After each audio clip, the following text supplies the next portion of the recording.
Waiting for them come.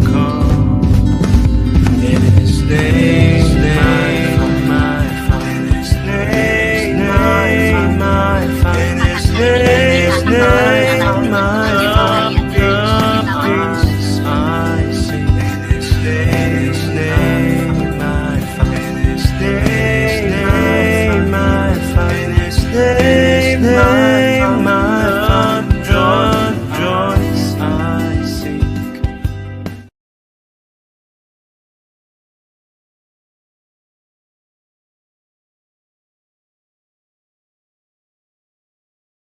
Ya, shalom, selamat malam Bapak Ibu yang terkasih di dalam Kristus. Selamat pagi bagi Bapak Ibu yang stay di Amerika dan selamat siang menjelang sore bagi Bapak Ibu yang stay di Jerman. Selamat bertemu kembali pada kelas pembelajaran firman Tuhan pada hari Selasa, tanggal 24 Maret 2026. Yang malam ini kita akan belajar tentang tema Grow in God's Grace yang akan dibawakan oleh narasumber kami yaitu Ibu PDM Magdalena Caroline Da Costa. Baik, Bapak Ibu sekalian, seperti biasa sebelum kita memulai kelas pelajaran kita, maka kita akan membukanya dengan berdoa terlebih dahulu. Mari Bapak Ibu kita berdoa. Bapa kami yang di surga, terima kasih dan puji syukur ya Bapa untuk hari ini, hari yang sekali lagi Kau adakan bagi kami. Terima kasih ya Bapa, kami masih diberikan kesempatan untuk boleh mengisi kembali hari ini sekali lagi. Dan juga terima kasih untuk pemeliharaan-Mu ya Bapak sepanjang hari ini, penyertaan-Mu untuk pimpinan-Mu dan juga perlindungan-Mu bagi kami semua. Dan terima kasih serta puji syukur ya Bapak karena kami juga masih diberikan kesempatan dan kesehatan pada malam ini untuk kembali berkumpul di dalam kelas tema Adonai untuk belajar tentang kebenaran firman-Mu. Ya Bapak, biarlah kiranya selalu ada pimpinan dan juga selalu ada penyertaan-Mu dalam kelas pembelajaran kami. Dan berkatilah saya, ya Tuhan, yang menjadi moderator malam ini. Mampukan saya untuk dapat melakukan kewajiban dan tugas saya dengan sebaik-baiknya, dan juga berkatilah para operator yang bekerja di belakang layar. Mampukan juga mereka untuk dapat mengerjakan tugas dan kewajibannya dengan baik sama pembelajaran kelas ini berlangsung. Dan berkatilah juga internet serta perangkat yang kami pakai saat ini, ya Tuhan, sehingga tidak ada satu kendala pun yang dialami oleh internet dan perangkat kami sama pembelajaran kelas ini berlangsung. Dan juga berkatilah Ibu Magda yang akan menyampaikan kebenaran firman-Mu malam ini ya Tuhan. Urapi setiap perkataan Ibu Magda dan berikanlah hikmat yang hanya daripada-Mu Tuhan, sehingga Ibu Magda mampu menyampaikan kebenaran firman-Mu sedang baik dan benar sesuai dengan kehendak hati-Mu. Dan berkati juga kami semua yang berada di kelas ini ya Tuhan, maupun yang mendengarkan di live YouTube ataupun nanti mendengarkan di live tunda. Berikan juga kami hikmat daripada-Mu Tuhan, sehingga kami mampu menangkap dan terangilah hati dan pikiran kami juga dengan Roh Kudus-Mu ya Tuhan, sehingga kami mampu menangkap pengajaran yang disampaikan Bu Magda malam ini, juga dengan mendapatkan pemahaman yang baik dan benar sesuai dengan kehendak hati-Mu. Dan materaikanlah firman ini dalam hati dan pikiran kami Tuhan. Jadikan rema, sehingga kami selalu mampu mengingatnya. Dan mampukan kami juga Tuhan untuk selalu mau merenungkan dan melakukannya di dalam kehidupan kami, serta mewartakannya dan mengajarkan kepada sama kami. Terima kasih Tuhan, kami menyerahkan kelas pembelajaran ini dari awal hingga akhir hanya di dalam pimpinan-Mu. Dan kami patahkan segala kuasa kegelapan yang akan menghalangi kelas pembelajaran kami saat ini dalam nama Yesus. Doa ini kami panjatkan dalam satu nama, yaitu Tuhan Yesus Kristus, Juru Selamat kami yang hidup. Haleluya. Amin. Baik, Bapak Ibu sekalian, sebelum memulai pembelajaran, seperti biasa, kita akan melihat terlebih dahulu profil dari narasumber kami. Sebentar ya Bapak Ibu, saya share.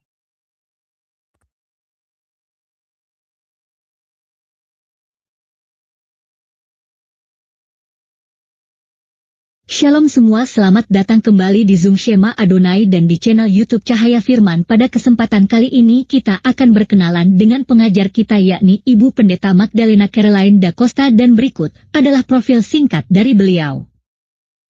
Magdalena Caroline Da Costa, Mojo Agung, Jombang, Jawa Timur, 17 Juli tahun 1973. Orang tua, Pendeta Christopher Abraham Da Costa dan Pendeta Ineke Victorine Lydia I. Gunawan. Status pernikahan, menikah dengan Pendeta Daniel Albertus Vincentius sarjana teknik. Dikaruniakan 2 anak. 1. Samuela Jessica Adelaide. 2. Samuel Jeremiah David. Pelayanan, mulai melayani Tuhan sejak usia 11 tahun, Gereja Bethany sampai saat ini. Memuridkan wanita sejak usia 15 tahun sampai sekarang, dan tergabung dalam Virtuous Indonesia untuk menjangkau lebih banyak wanita agar dipulihkan dan dimuridkan. Pada tahun 2004, sempat tinggal di Sydney, Australia, untuk merintis cabang Bethany Sydney, yang kini dilanjutkan oleh rekan lain. Pendidikan, tahun 1994, Sarjana Pendidikan, Universitas Widya Mandala, Surabaya, Keguruan Bahasa Inggris dan Seni. Tahun 2019, Magister Sains, Studi untuk Konselor. Lanjut, Certified Coaching dan Mentoring untuk Trauma Healing. Tahun 2024, Magister Divinitas MDiv, ACOM, Asia College of Ministry, Australia. Tahun 2025 menyelesaikan pendidikan S3 di Spring Theological University, Texas, Dallas, di Indonesia dan di Israel Bible Center. Pengalaman kerja dan pelayanan. Bidang pendidikan dan terapi, tahun 1996 sampai tahun 2002, mengajar di sekolah YPPI dan Santo Hendrikus. Tahun 1996 sampai sekarang, menjadi terapis anak autisme di CA Center. 10 tahun terakhir lebih berfokus pada terapi privat.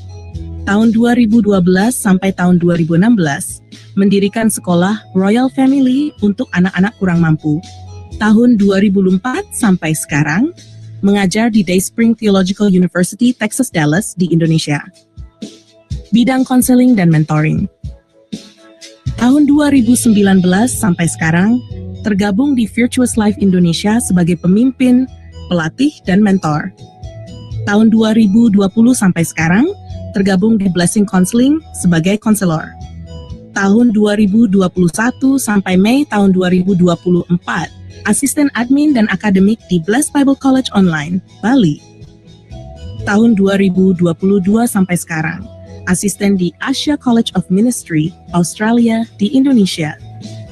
Bidang pelayanan dan misi, tahun 2004 sampai tahun 2006, bekerja sebagai terapis lansia di Panti Jompo, Sydney, Australia. Tahun 2006 sampai sekarang, tergabung dalam pelayanan pedesaan di JP Ministry. Tahun 2006 sampai sekarang, tergabung sebagai fasilitator dalam pelayanan wanita bijak. Tahun 2010 sampai sekarang, melayani di Persekutuan Doa Priscilla Aquila dalam bidang pujian dan penyembahan. Tahun 2017 sampai sekarang, tergabung dalam pelayanan peniup shofar Kota Surabaya. Tahun 2018 sampai sekarang, tergabung di pelayanan wanita Sungai Sukacita Ministry bersama evangelis Indri Pardede. Tahun 2021 sampai sekarang, melayani di Persekutuan Doa House of Blessing. Iya, Bapak Ibu, tadi sekilas adalah profil dari narasumber kami, Ibu Magdalena Caroline ya. Baik, sebelum memulai pembelajaran, saya menyapa terlebih dahulu narasumber kami. Shalom, selamat malam Ibu Magda. Selamat bertemu kembali, Bu. Shalom, shalom paling. Baik, Ibu, bagaimana kabarnya? Sehat selalu ya, Bu. Dan luar Amin, biasa. Tuhan. Baik Ibu, sangat menarik ini tema malam ini, dan untuk mempersingkat waktu, saya segera menyerahkan pada Ibu waktu dan tempat untuk mengajar kami. Silakan Ibu, silakan. Oke, baik, terima kasih Bu Ali. Ya, Bapak Ibu, selamat malam, selamat pagi, selamat siang, selamat sore, dimanapun Bapak Ibu berada. Juga buat Bapak Ibu yang ada di YouTube maupun nanti yang akan mendengarkan di live tunda. Malam hari ini kita akan belajar mengenai bagaimana kita bisa bertumbuh di dalam kasih karunia Tuhan.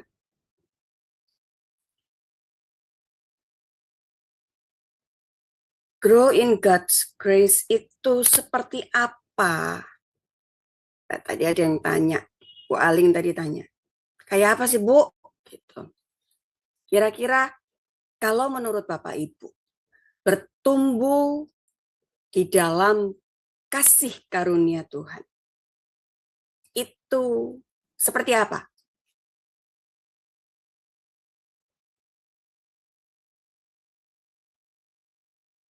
Silakan yang bisa menjawab Bapak Ibu bisa di chat ya.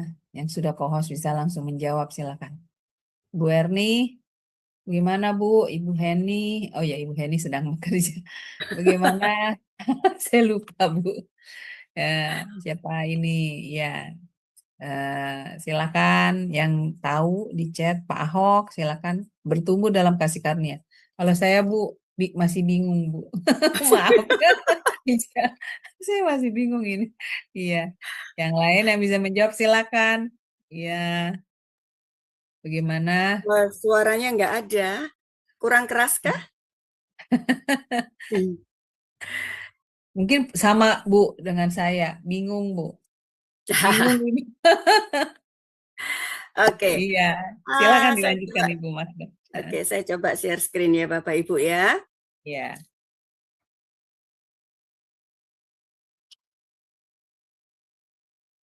Ya, dalam bulan ini kita belajar kemarin yang terakhir adalah mengenai jarum kehidupan. Jarum-jarum apa saja yang ada dan mengenai hidup atau masing-masing daripada setiap kita. Dan kita mau supaya lewat jarum-jarum yang tadinya menusuk,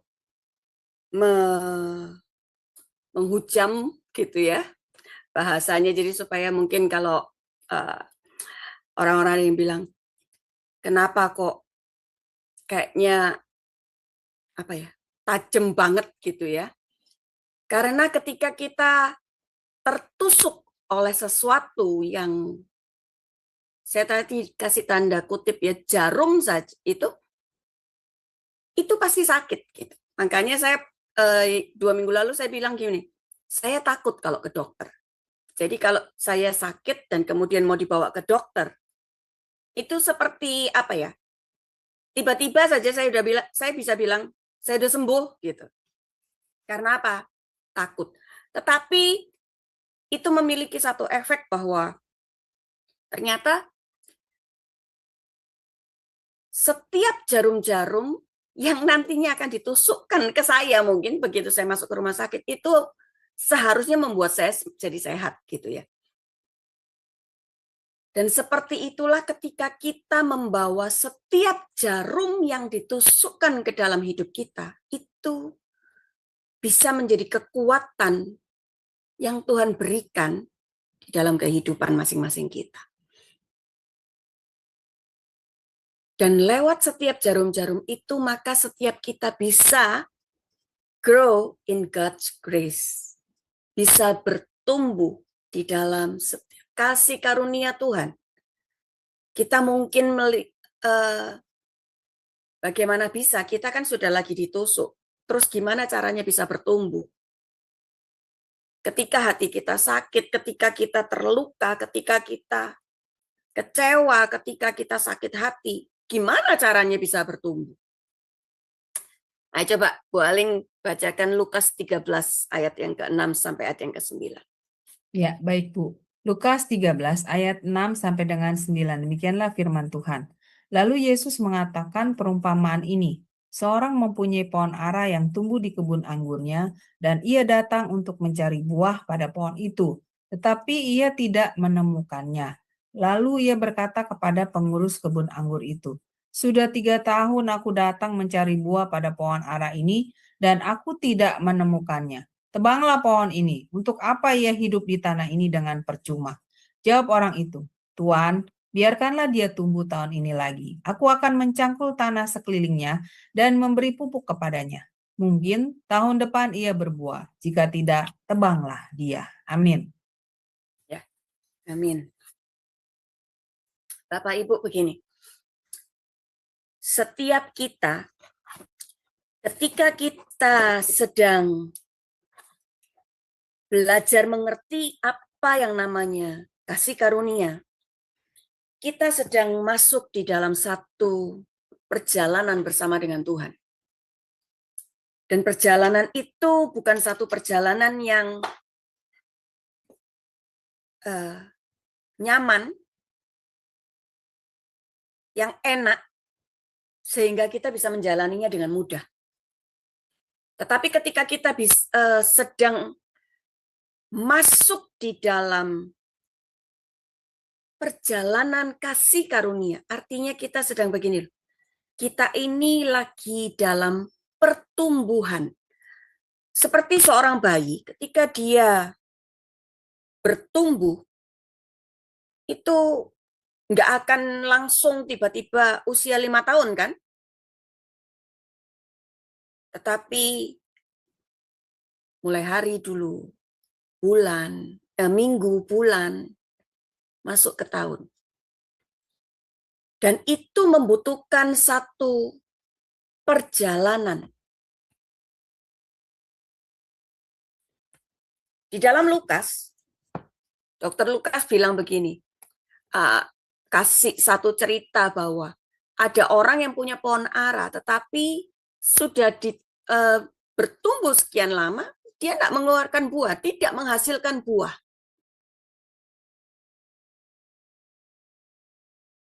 Akhirnya disuruh ditebang. Ini yang terjadi. Ketika akan ditebang,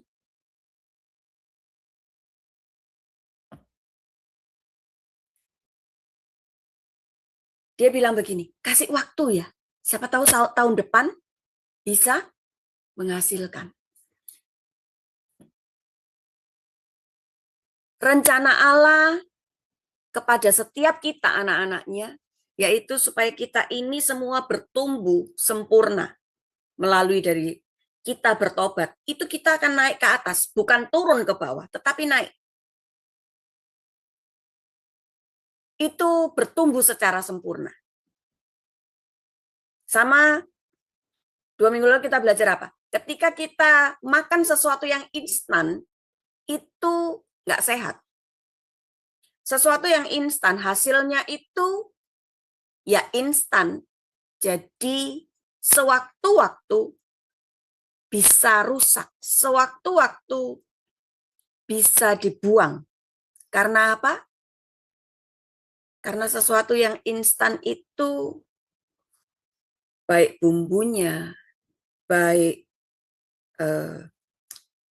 bahan anunya itu, mereka punya jangka waktu yang tidak panjang. Tetapi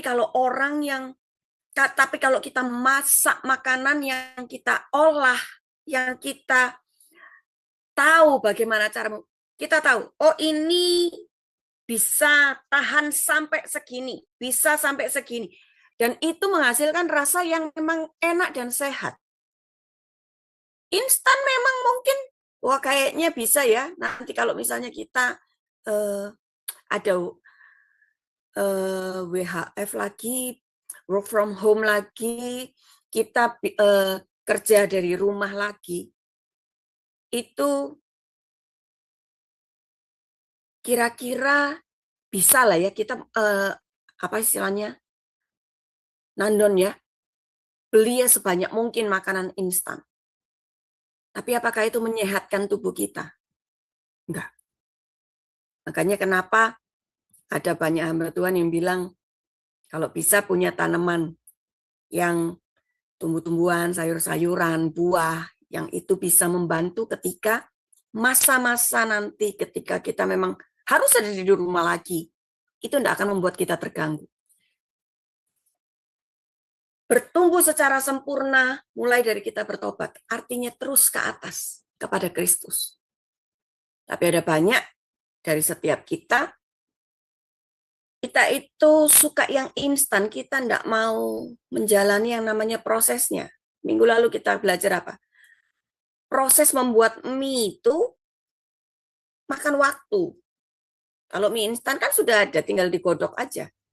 Tapi kalau kita proses bikin mie-nya dulu,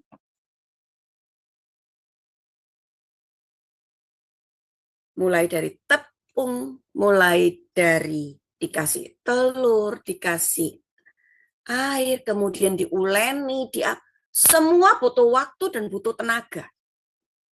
Betul ya? Dari bayi, anak, dan kemudian sampai dewasa.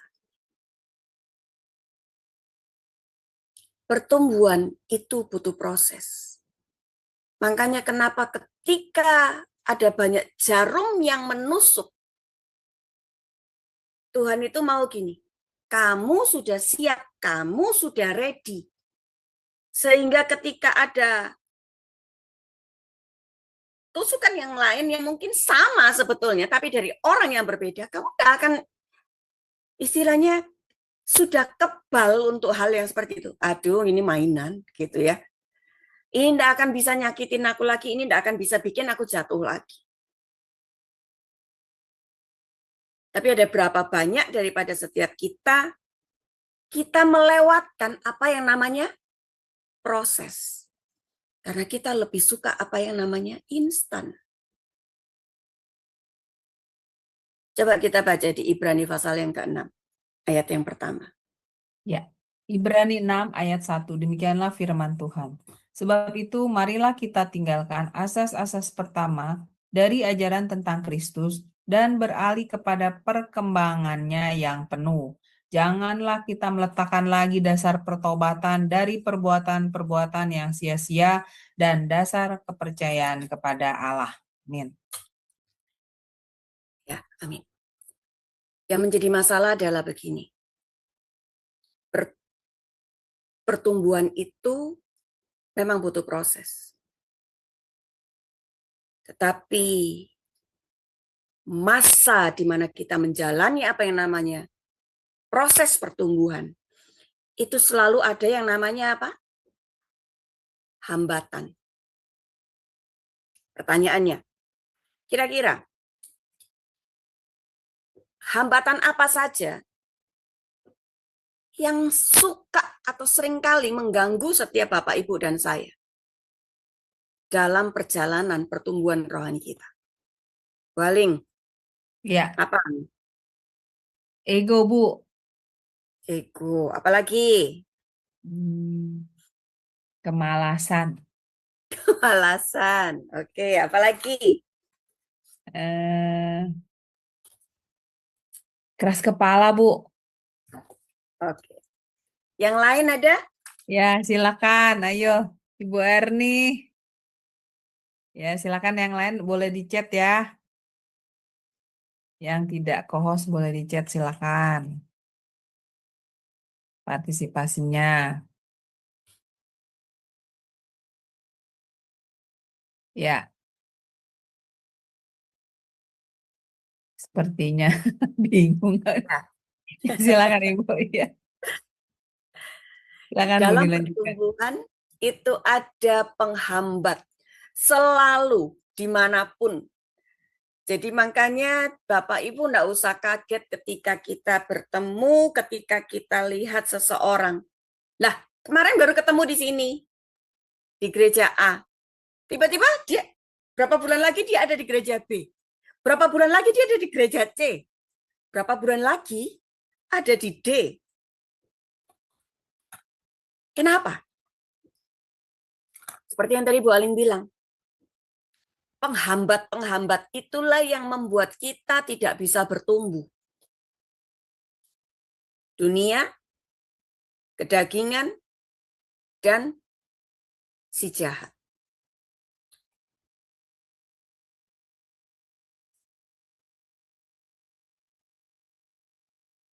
Yang daging itu tadi yang seperti Bu Aling tadi bilang. Iya. Keras kepala, males, ego, iya. ego. Nah itu ya. Iya. Ayo baca firman. Aduh, sebentar, tunggu. Berdoa sebentar. Suka nunda. Nah, itu Ibu Erni bilang tuh, Bu, kepahitan, kekecewaan dalam gereja. Nah, itu Makanya ya. pindah-pindah. Iya. Ya, ketika dunia mulai memberikan yang namanya kekecewaan, sakit hati, itu mulai tuh penghambatnya, tambah susah lagi bertumbuh. Sudah tadi yang namanya daging ini diajak kompromi untuk kita belajar lagi, untuk kita sungguh-sungguh lagi, kok angel gitu ya, males, keras kepala dikasih tahu, sudah baca firman tapi udah dikasih tahu, tetap aja gitu ya. Lalu si jahat kasih kita apa? Kisi-kisi. Memang kamu itu bodoh, kamu itu memang males, kamu itu memang, dan lain-lain. Itu semua yang menghambat setiap kita untuk kita bisa bertumbuh di dalam Kristus. Akhirnya apa? Seperti di gambar ini, saya kasih gambaran apa? Jadi melingkar. Bukannya terus ke atas yang seperti tadi seharusnya naik ke atas. Akhirnya apa? Bahasa Jermannya apa? Bulet gitu ya. Kita akhirnya seperti ada di labirin. Muter terus saja. Sama seperti bangsa Israel.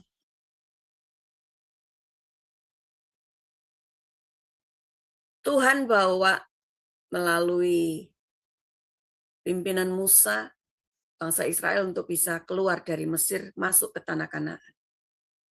Tetapi yang terjadi adalah karena mereka keras kepala, mereka keliling terus selama berapa tahun? 10, Bu. 40 tahun.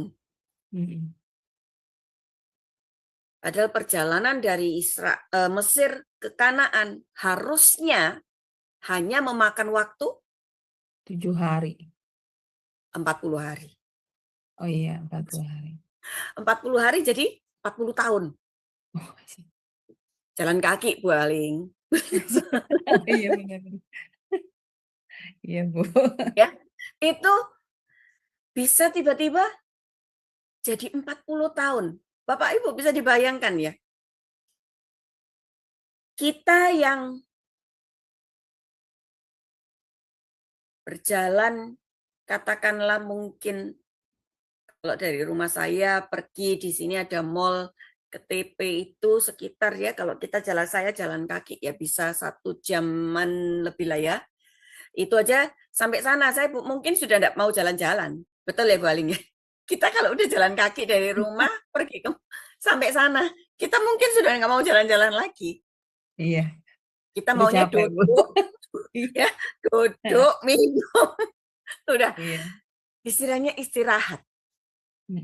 Ada banyak hal yang membuat kita akhirnya terhambat dan kita tidak bisa maju.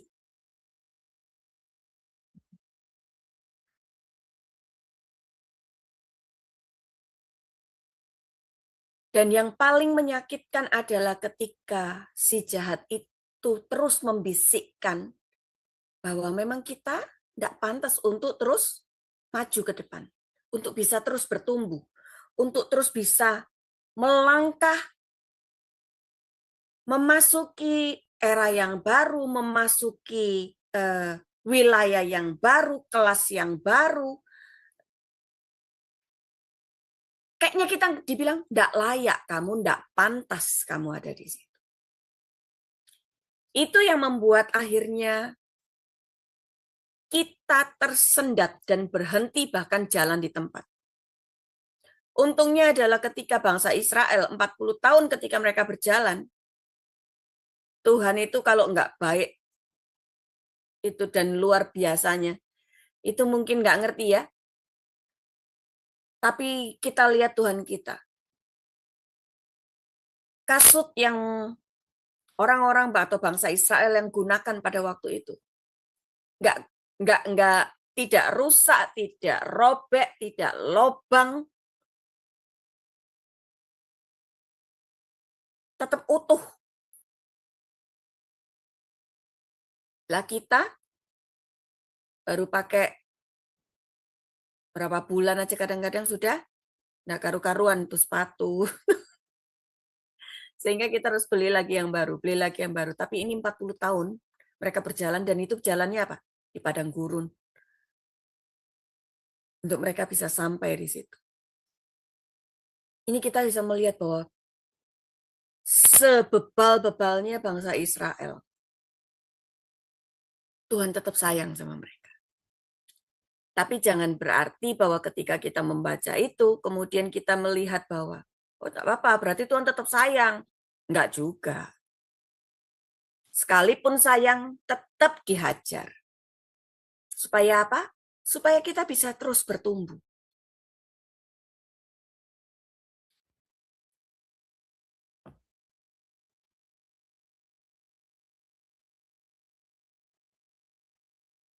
Ini, sistem nilai dan cara hidup orang-orang duniawi yang bertentangan dengan kehendak Tuhan. Sedangkan secara daging ini adalah suatu kecenderungan untuk berdosa yang berada di dalam semua orang yang didapatkan sejak manusia jatuh dalam dosa.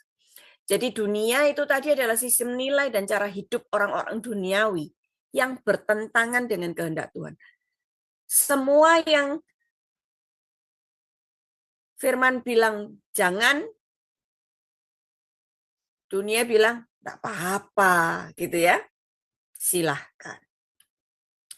Daging, suatu kecenderungan untuk berdosa, untuk berbuat dosa yang sudah ada di dalam diri manusia. Dan iblis sebagai pencuri yang hanya datang untuk apa? Mencuri, membunuh, dan membinasakan. Kita sudah di sistem dunia yang ada di dalam kita ini yang kemudian membuat kita menilai apa yang menjadi kehendak Tuhan itu kayaknya boleh aja dilanggar. Dan kedagingan kita mengiyakan semuanya itu. Dan iblis ketika dia berkisi-kisi, itulah yang membuat kita jadi, ya biarinlah. Nggak usahlah pergi ke gereja, nggak usahlah baca firman, nggak usahlah begini A, B, C, B. Itu yang sering kali terjadi. Nggak usahlah menghormati orang tua, nggak usahlah begini, nggak usahlah A, nggak usahlah. Mungkin semua itu kita lakukan tanpa kita sadari, Bapak. Tetapi kita harus melihat begini loh. Kehidupan rohani itu sejatinya seharusnya bertumbuh ke arah Kristus dan menjadi serupa dengan gambarannya. Kan di Kejadian 1 kan sudah dibilang, marilah kita menjadikan manusia itu segambar dan serupa. Menjadi dewasa di dalam iman kepada Tuhan Yesus Kristus. Itulah kehidupan rohani yang seharusnya, sejatinya. Ketika kita bertumbuh dari bayi, anak, kemudian jadi dewasa. Itulah yang seharusnya kita lakukan dan kita jalani. Menjadi dewasa di dalam iman kepada Yesus Kristus. Tetapi yang terjadi, seringkali kita banyak berhenti di tengah jalan. Ya Pak ya. Padahal kehidupan rohani yang bertumbuh itu merupakan satu kerinduan dan keinginan terbesar dari setiap orang percaya. Bu Aling mau bertumbuh?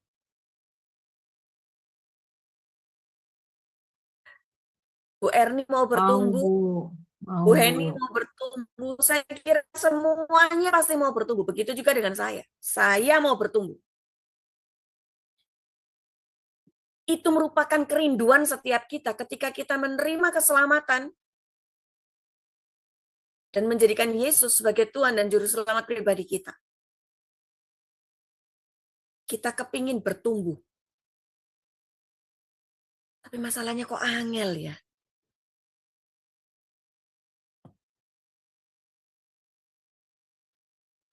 Faktanya adalah apa?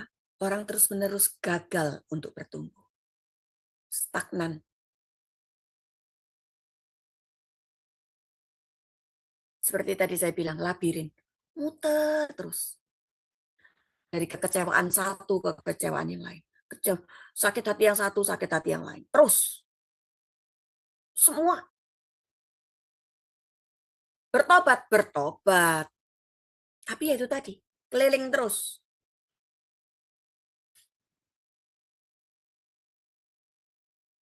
Kenapa sih kok kita bisa jadi stagnan? Coba saya mau tanya. Saya percaya ada banyak hamba Tuhan di sini ya. Kenapa kok masing-masing kita suka sekali menjadi stagnan di dalam pertumbuhan kita ke arah Kristus?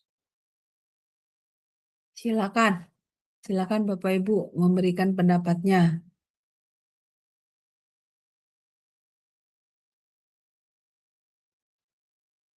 Ya, Ibu Erni, Bro Agus, Pak Ahok, silakan.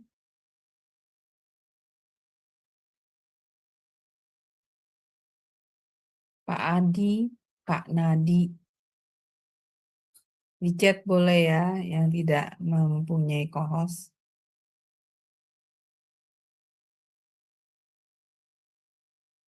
Saya Bu ya, mencoba ya.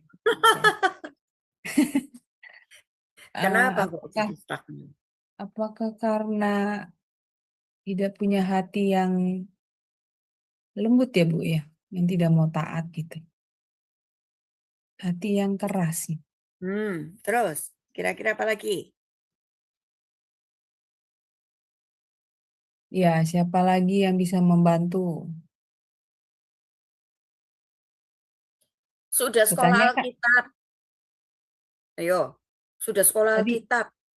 Sudah lulus sampai S3, sudah jadi profesor ya, bahkan. Sudah jadi.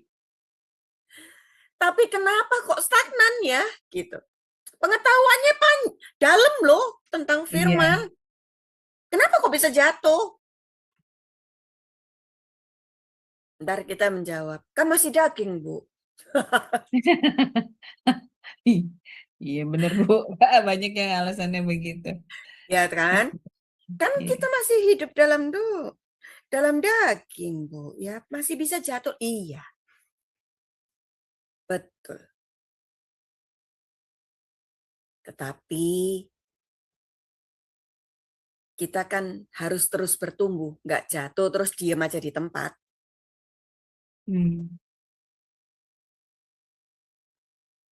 Hati yang keras ya Bu. Ya. Hati yang keras.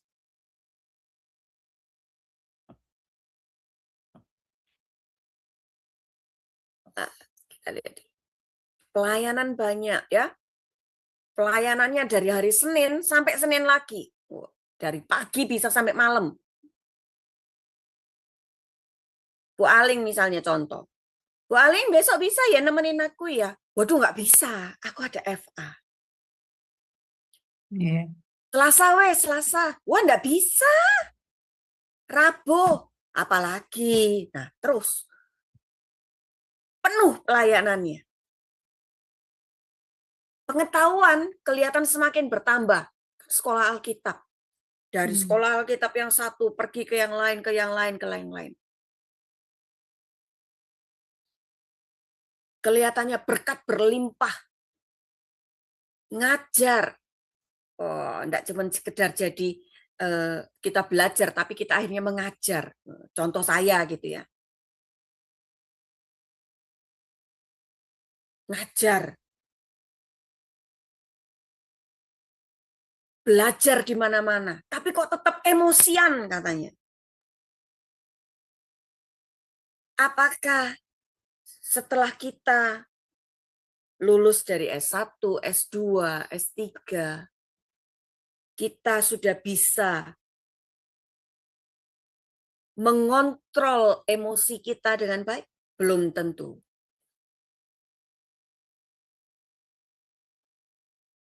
Apakah ketika kita sudah lulus sampai di S3, kita tidak bisa jatuh dalam dosa? Belum tentu juga. Apakah ketika kita sudah jadi pendeta, hamba Tuhan yang luar biasa, sudah berdiri di atas mimbar, kita sudah menyampaikan firman sedemikian, kemudian kita tidak bisa jatuh? Kita tidak bisa marah-marah? Enggak juga.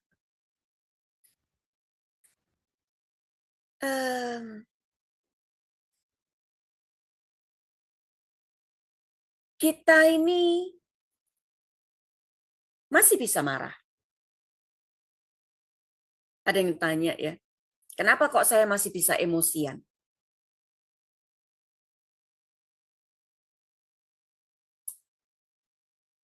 Emosi boleh, tetapi kita harus bisa menguasai emosi itu, bukan dikuasai oleh emosi. Beda ya, menguasai dan dikuasai. Apakah orang tidak boleh emosi? Boleh. Tapi kitalah yang harus menguasai emosi itu. Sehingga kita tidak jadi orang yang emosian.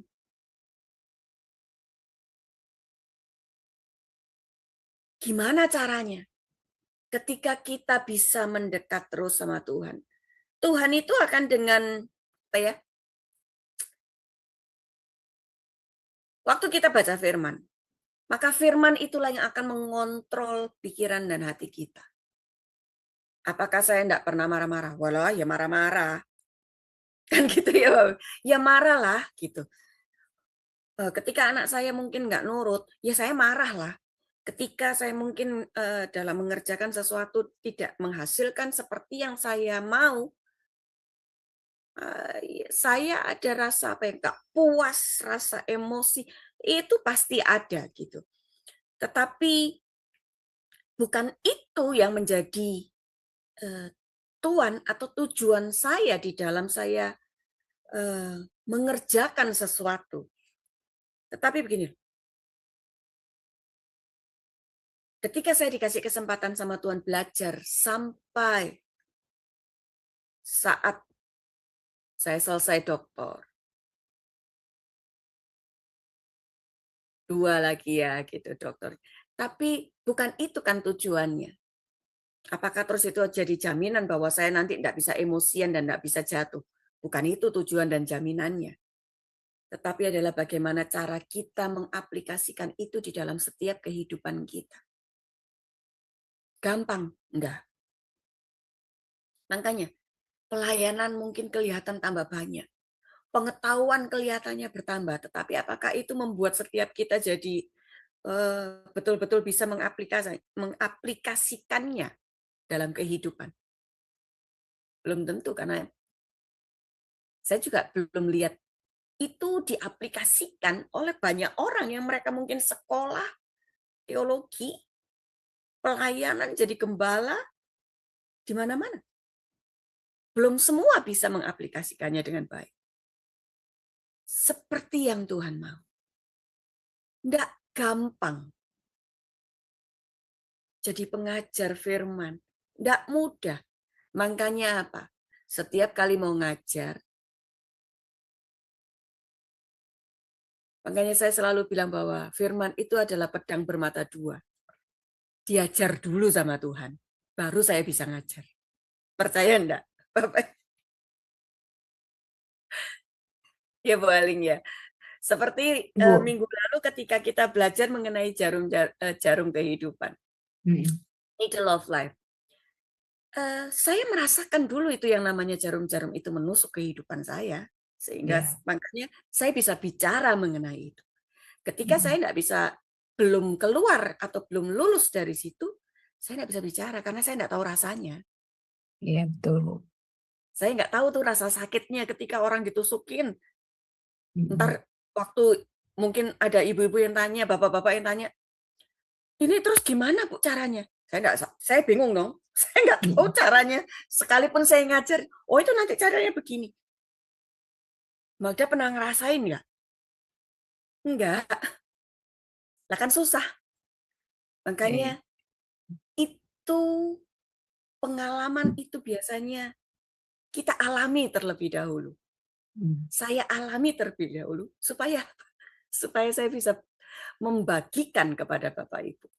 Makanya kenapa pelajaran ini berkesinambungan supaya apa?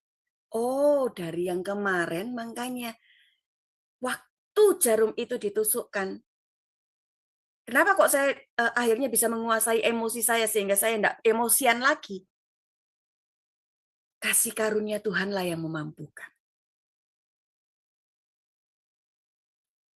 Ketika saya menerima cinta daripada Tuhan, pengampunan yang daripada Tuhan, setiap jarum yang tadi ditusukkan, itu akan membuat saya apa? Bukannya saya emosi dan kemudian berpikiran untuk membalas, enggak. Tetapi dari setiap jarum yang ditusukkan, waktu Tuhan mencabut dan kemudian Tuhan membalut, itu setiap lubang tadi yang dijahit sama Tuhan, itu akhirnya menjadi satu kekuatan buat saya. Untuk kemudian apa? Saya lebih bisa menguasai diri, mengendalikan emosi saya. Makanya saya bilang, saya ini darahnya ada Ambonnya, tapi ada Cinanya. Jadi ketika kalau misalnya dulu, ya ada yang waktu itu ngomong senggol, kemudian apa? Ya, jadi ada orang yang memang begitu gitu. Dulu saya juga begitu, disenggol ya marah, emosi. Tetapi ketika kita semakin mengerti apa sih maksud Tuhan, apa sih maksud dari setiap didikan Tuhan melalui orang-orang yang ada di sekitar kita, di sekeliling kita, itu yang akan membuat kita gini loh. Oh, Tuhan itu bermaksud seperti ini ternyata.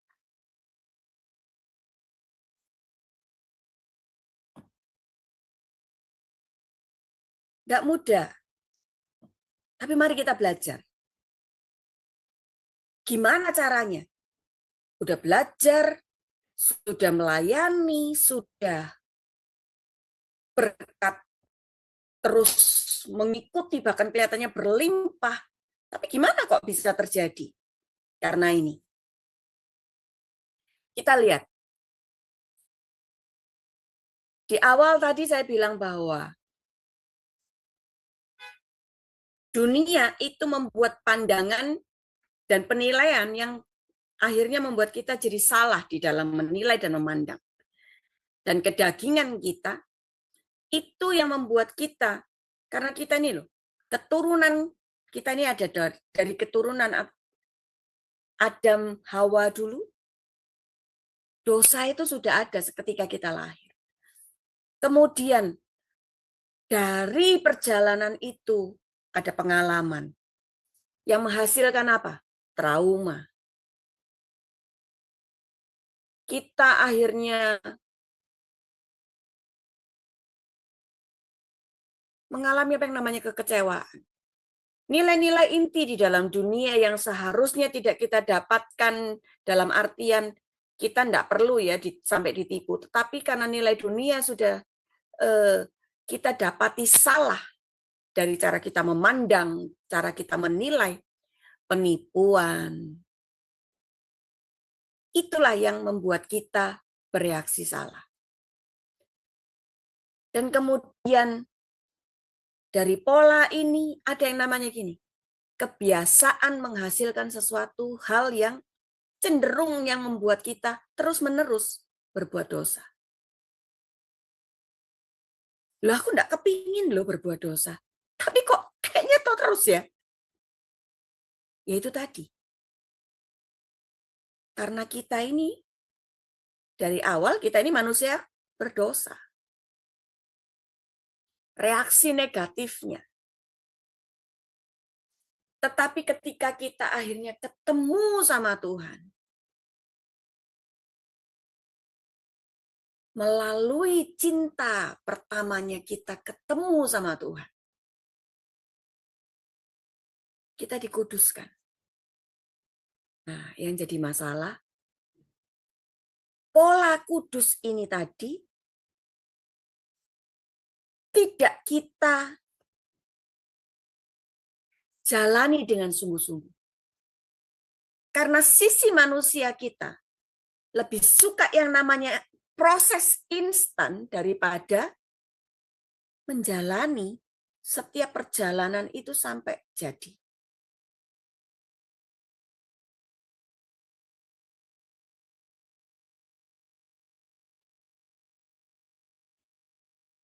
Trauma, penipuan, reaksi negatif, itu semua membutuhkan yang namanya pemulihan. Sehingga setiap kita pada akhirnya bisa bertumbuh. Ketika kita tidak dipulihkan, maka kita akan mengalami yang namanya kesulitan untuk kita bertumbuh. Seorang bayi, waktu dia belajar, masih titah ya, itu dia akan dituntun, dipegang sama papa mamanya atau mamanya, ajarin jalan terlebih dahulu, sebelum akhirnya dilepas. Jatuh, bisa, tapi ditolong. Kemudian dibangunkan lagi, diberdirikan lagi. Ayo, belajar lagi. Masalahnya kadang-kadang ketika kita jatuh, kemudian kita nangis, kita merasa bahwa Tuhan tidak mendengarkan kita, Tuhan tidak lihat tangisan kita, teriakan kita, lewat doa, lewat ceritaan kita. Kayaknya Tuhan nggak ada, Tuhan jauh banget. Ya, Pak, iya, Bapak Ibu. Iya, Bu. Iya. Kita ini, mari gini, hal yang seringkali terjadi bagi setiap kita, khususnya mungkin bagi para hamba Tuhan ya. Orang-orang yang sudah sekolah Alkitab, orang-orang yang sudah jadi gembala, sudah jadi pengerja di gereja, yang sudah melayani. Kenapa kok susah sekali untuk berubah? Karena kita juga susah sekali untuk jujur kepada diri kita sendiri, juga kepada Tuhan. Dan kemudian kita cenderung malu untuk mengaku bahwa, hey, saya juga butuh loh ditolong. Saya juga butuh loh dibantu. Saya juga butuh ada orang yang mau mendengarkan saya. Karena kebanyakan dari kita, apalagi gembala, jemaatnya semua yang pada datang untuk cerita masalahnya. Gembalanya nanti cerita ke siapa? Ke Tuhan. Kemudian Tuhannya nggak jawab sepertinya. Bingung kan?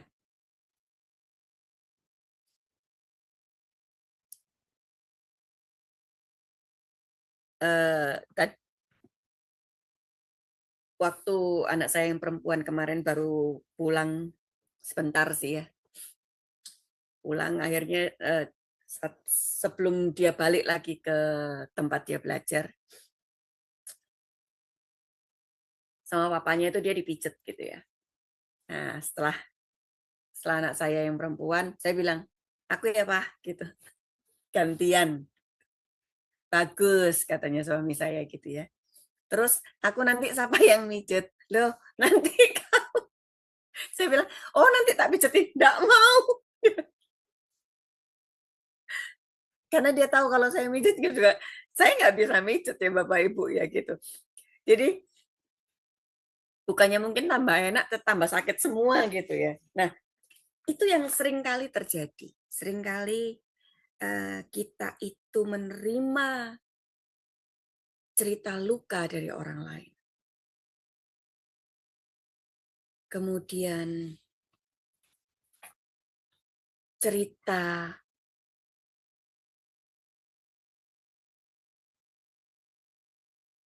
ditinggalkan, dikecewakan. Sedangkan ketika kita kecewa, ketika kita butuh pertolongan, kita nggak tahu harus lari kemana. Ke Tuhan sepertinya Tuhan nggak jawab. Berdoa sudah berminggu-minggu, berbulan-bulan, bertahun-tahun, kayaknya jawaban Tuhan nggak datang-datang deh. Tapi lihat jemaat yang datang ke kita, lihat orang-orang yang mungkin cerita ke kita kasih masukan, kok dia udah lepas ya dari masalahnya ya, gampang banget ya. Kok saya kok belum terus. Nah, pada akhirnya kita jadi apa ya? Mengalami yang namanya stagnan di dalam hubungan dengan Tuhan. Itulah yang membuat akhirnya kita tidak bisa bertumbuh. Makanya Kita butuh yang namanya pemulihan. Supaya kita bisa bertumbuh, kita tidak berputar seperti di gambar itu. Tapi kita naik ke atas.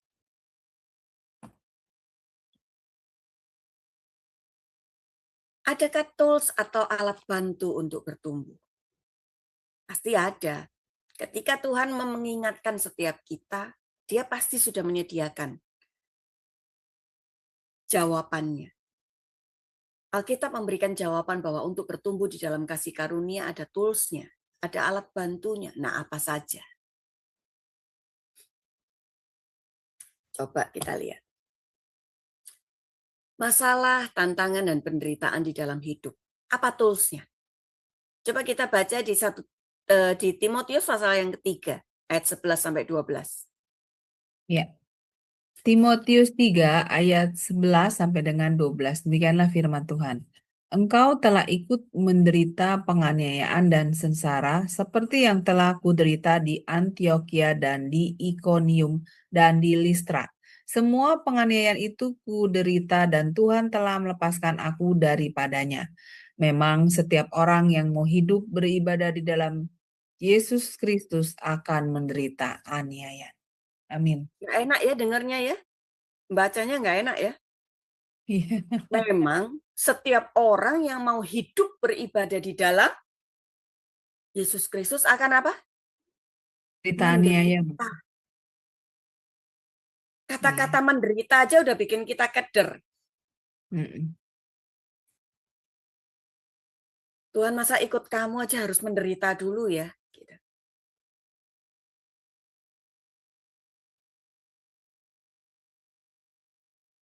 Apakah ada perjanjian bahwa ketika kita mengikuti Tuhan, Tuhan akan membuat Bapak Ibu jadi kaya raya, memiliki semuanya. Apakah ada perjanjian itu?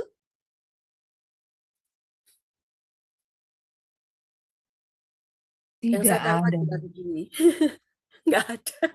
Tapi ada yang mengkhotbahkannya, mengiming-imingkannya, Bu. Iya gitu loh. Ada yang Ini mengiming-imingkannya. iya mengkhotbahkannya, mengiming-imingkannya jadi jemaat salah tafsir gitu loh. Tuhan tidak pernah memberikan itu sebagai, kalau kamu ikut aku, kamu akan kaya raya. Enggak.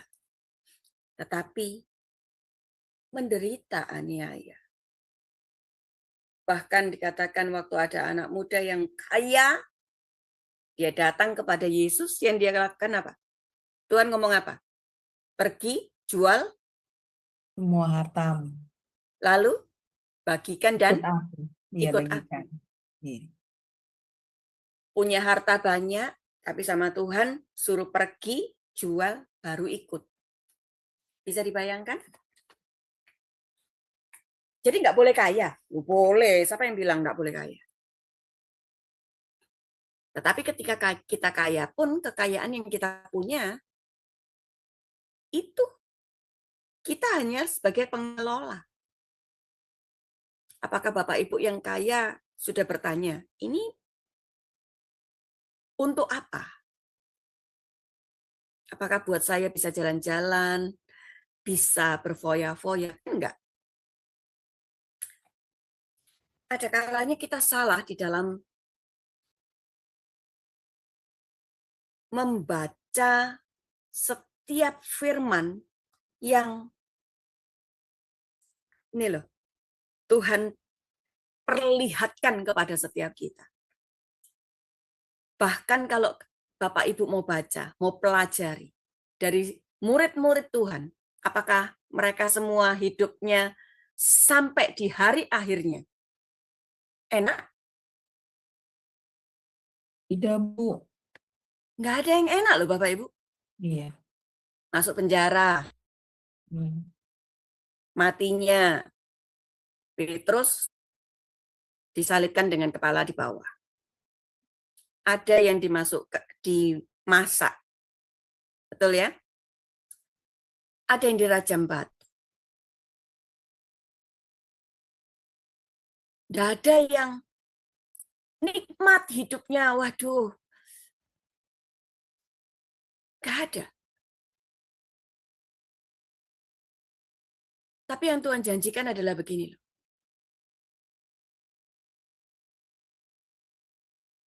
Engkau telah ikut menderita penganiayaan dan sengsara. Semua penganiayaan itu kuderita. Dan apa? Tuhan telah melepaskan aku. Ini yang seringkali kita lupa di dalam membacanya. Yang kita lihatnya, waduh ikut Tuhan itu kok menderita aniaya ya. Padahal di atasnya sudah dikatakan apa?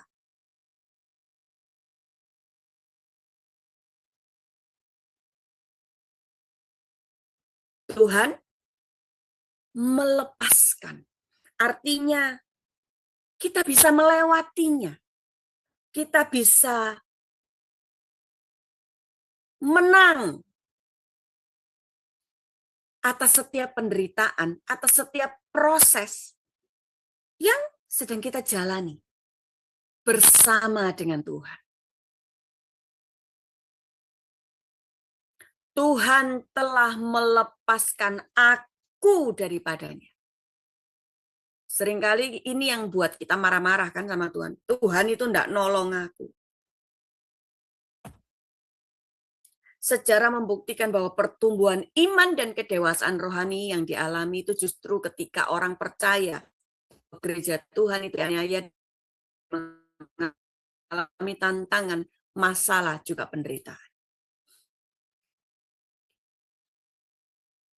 Ketika iman kita diuji, maka setiap kita semakin hari akan semakin dewasa di dalam Tuhan. Kita akan mengalami apa yang namanya pertumbuhan.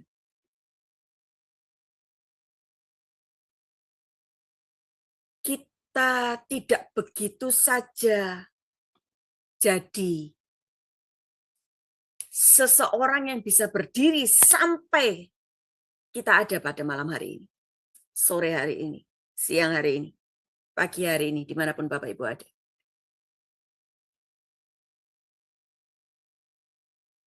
Tapi ketika kita melewati satu pertumbuhan rohani, melalui setiap proses yang kita jalani, kita melihat begini, cara pandangmu kepada Tuhan, pengertianmu kepada setiap firman yang kita kembali baca, itu membuat kita melihat Tuhan itu dengan cara yang berbeda. Cara kamu menghadapi dan berespon itu akan jadi lain.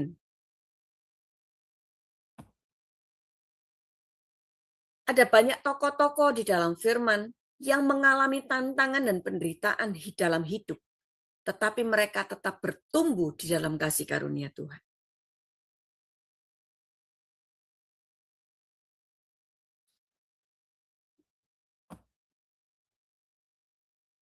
Engkau telah ikut menderita penganiayaan dan kesengsaraan seperti yang telah kuderita di Antiokhia dan Ikonium dan di Listra.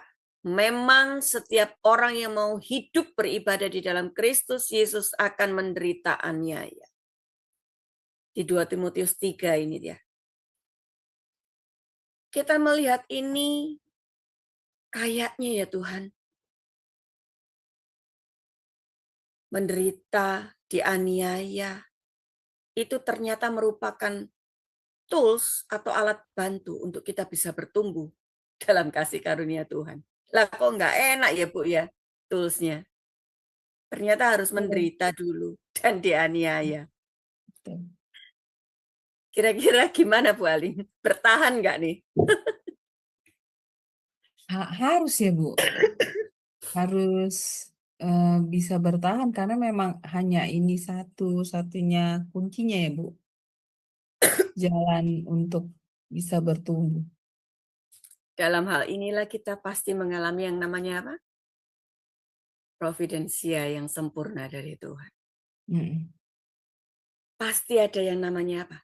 Dilepaskan. Tuhan itu akan melepaskan setiap kita. Nggak gampang, iya. Yang terjadi kepada Yusuf, memang kamu telah mereka-rekakan yang jahat, tetapi Allah mereka-rekakannya untuk kebaikan dengan maksud apa? Melakukan seperti yang terjadi sekarang. Memelihara hidup suatu bangsa yang besar. Apa sih yang terjadi pada waktu itu? Di Kejadian pasal 50 ini, ayat yang ke-20. Kejadian yang ada pada waktu itu apa kejadiannya? Kelaparan yang panjang. Iya. Kalau Yusuf nggak dibuang, kira-kira terjadi enggak ini? Memelihara Tidak, Bu. hidup suatu bangsa yang besar. Kejadian enggak? Tidak. Tidak, Bu. Enggak. Betul. Hmm. Pada kelaparan semua, pada mati semua. Iya. Termasuk keluarganya Yusuf. Tetapi ketika dia mau melewati setiap proses aniaya, kayaknya enggak enak buat dagingnya Yusuf. Dibuang, difitnah. Ya toh, difitnah sama tante Potifar kan? Enak enggak difitnah itu? Enggak enak, Bapak Ibu.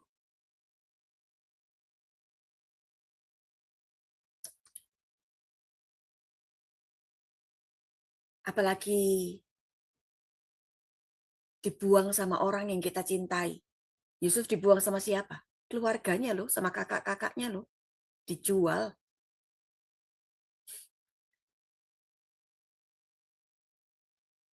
Itu jadi luka, itu jadi trauma, kekecewaan, sakit hati yang sangat dalam. Tapi kita lihat bahwa Yusuf tidak memelihara lukanya. Tidak mengintertain lukanya. Nah, kebanyakan daripada kita adalah kita suka mengintertain luka kita. Kita suka mengintertain rasa kecewa kita. Kita suka, aduh sayang-sayang sama luka kita. Aduh, kasihan ya kamu ya. Untungnya Yusuf enggak.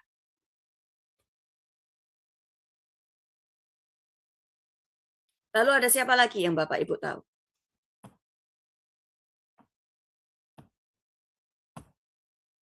Ada Ayub. Dari orang terkaya di belahan bumi bagian timur.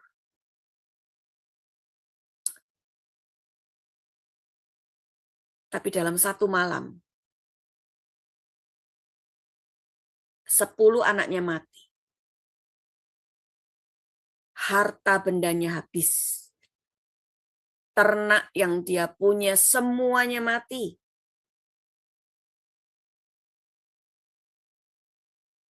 Lalu sahabat-sahabat yang terdekat meninggalkan dia. Istrinya yang seharusnya jadi penolong. Bilang apa? Kutukilah Allahmu, lalu matilah. Tapi ini jawaban Ayub. Engkau berbicara seperti perempuan gila.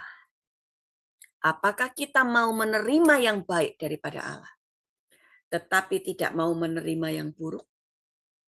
Dalam kesemuanya itu Ayub tidak berbuat dosa dengan bibirnya. Artinya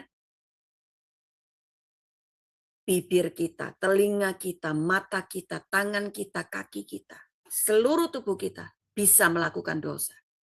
Ayub tidak berbuat dosa dengan bibirnya. Hatinya tetap lurus, tangannya, semuanya dia tidak berbuat dosa. Bapak Ibu perhatikan di sini. Apa yang terjadi sama Ayub ketika seandainya itu terjadi dalam kehidupan kita? Anak kecelakaan aja mungkin bikin kita sudah nangis-nangis nggak karu-karuan, apalagi kalau itu jadi anak kita satu-satunya. Kemudian mati gitu ya. Wah, mungkin kita bisa jadi gila. Tapi ini yang terjadi sama Ayub. 10 anaknya mati dalam 1 hari.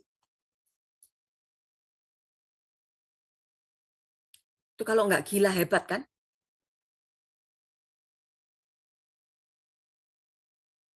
Saya ingat waktu anak saya sakit aja.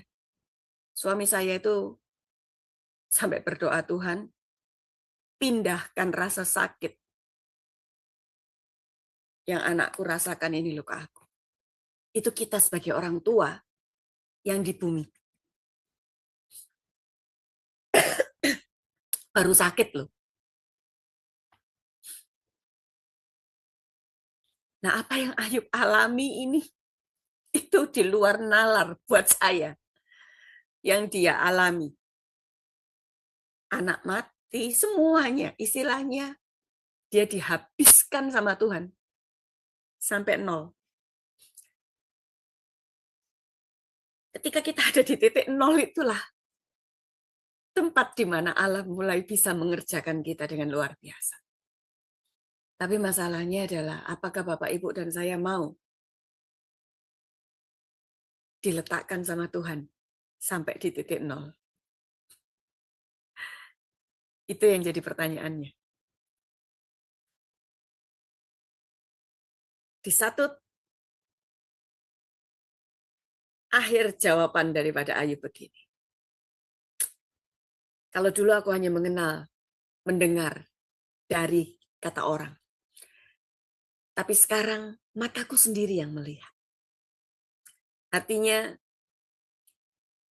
kalau setiap kita selama ini mendengar, membaca firman, oh Tuhan itu baik ya. Tuhan itu memberkati, menghidupkan orang mati. Menyembuhkan, mencelikkan mata orang buta. Wah, keren ya Tuhan ya. Kita hanya membaca. Kita hanya mendengar ketika itu ada hamba Tuhan yang berkhotbah di atas mimbar, di gereja, dan kemudian kita terima pada kita saat kita duduk sebagai jemaat. Tapi apakah Bapak, Ibu, dan saya pernah mengalami semua hal itu? Sehingga kita bisa melihat dan berkata, sekarang aku nggak cuma dengar dari apa kata hamba Tuhan. Aku nggak cuma sekedar baca, tetapi aku sendiri mengalami Tuhan dalam kehidupanku. Mari kita masuk ke dalam yang namanya, sekarang aku sendiri melihat dan mengalaminya. Stefanus dilempari batu. Tapi apakah dia menyangkal Tuhan? Enggak. Bahkan dia berlutut dan berseru sama Tuhan. Tuhan, janganlah tanggungkan dosa ini kepada mereka. Dan ketika orang-orang yang minta untuk dia menyangkal Tuhan, melempari terus Stefanus. Sampai Stefanus mati. Meninggallah ia. Di Kisah Para Rasul pasal yang ke-7 ayat yang ke-59 sampai ayat yang ke-60. Apakah kita bisa sampai di situ?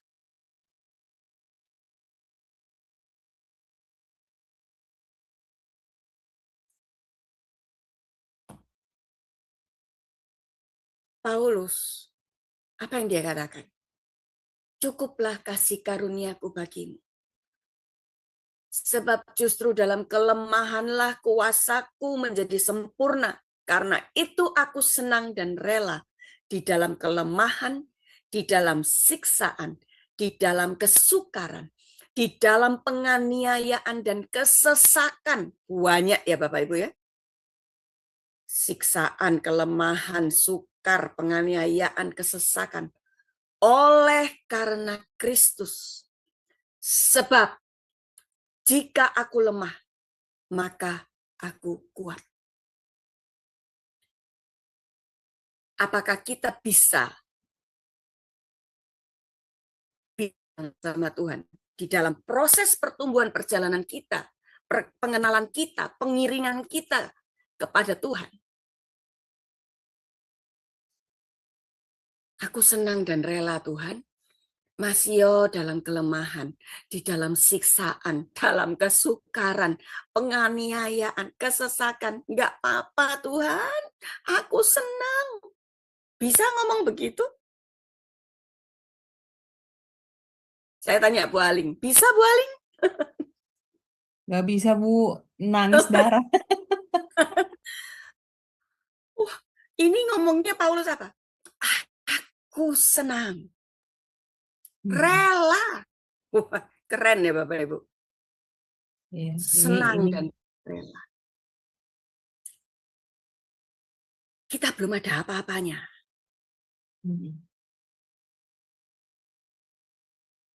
Tapi perkataan ini, jika aku lemah, maka aku kuat.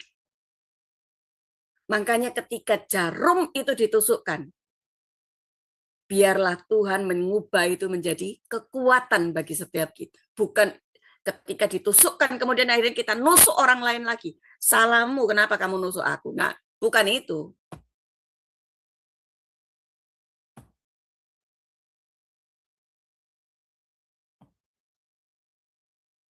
Dan yang kedua, hidup dalam komunitas yang sehat dan saling mendukung, supaya kita bisa bertumbuh. Janganlah kita menjauhkan diri dari pertemuan ibadah. Seperti dibiasakan oleh beberapa orang, tetapi marilah kita saling menasehati, semakin giat melakukannya menjelang hari Tuhan yang mendekat.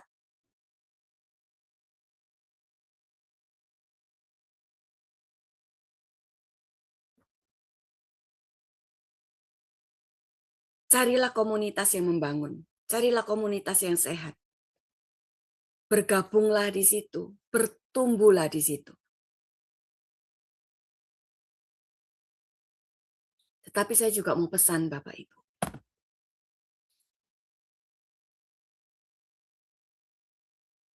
Berhati-hatilah.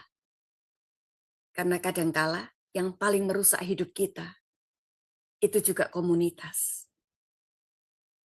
Komunitas yang tidak sehat. Komunitas yang salah.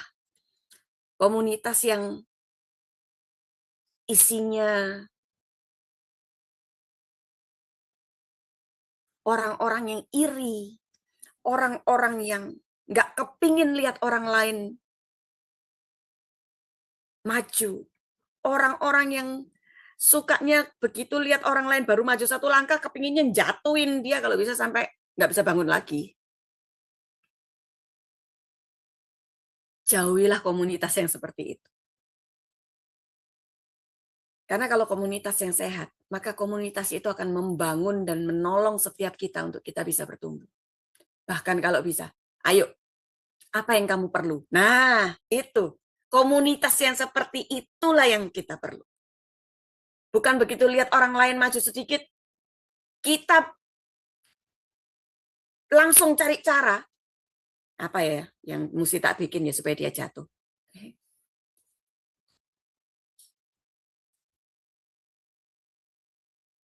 Saya yakin di sini tidak ada. Ya. Tidak ada. Saya sangat yakin. Karena yang saya lihat adalah di tempat ini, kita saling membangun, kita saling support. Kita saling, ayo, jangan begitu, mesti begini. Nah, ini loh yang kita cari. Yang mau menegur ketika kita salah. Yang mau mengingatkan ketika kita keliru. Yang mau berdiri bagi setiap kita. Ketika kita melakukan kesalahan. Supaya kita bisa kembali lagi dan bertumbuh bersama. Bukan ketika kita jatuh malah diinjek-injek dan kemudian dilempar keluar. Kamu tidak pantas ada di sini, kamu tidak layak ada di komunitas ini, kamu merusak pandangan mata kami. No, bukan komunitas yang seperti itu. Padahal bicaranya firman loh Bu, bicaranya kasih loh Bu. Bicaranya mengenai bagaimana supaya kita itu bisa wah, sepertinya ya bicara saja kan? Kan saya tadi udah bilang bicara itu gampang, betul ya Bu Aling? Tapi Betul, Bu. melakukannya itu yang susah. Komunitas yang benar adalah orang-orang yang mau berdiri bagi orang lain. Membawa mereka, mengingatkan mereka, menuntun mereka. Untuk mereka menjadi dewasa di dalam Tuhan. Salah, diingatkan, kasih tahu, ayo bangkit lagi. Jalan lagi. Aku malu, enggak perlu malu. Aku dulu juga sama sebenarnya. Ini loh yang betul. Bukan terus kita kerjaannya gini terus. Kamu itu ya salah, sudah buat dosa, jatuh. Memang kamu bikin malu komunitas ini. Kamu enggak pantas ada di sini lagi. Kamu keluar aja.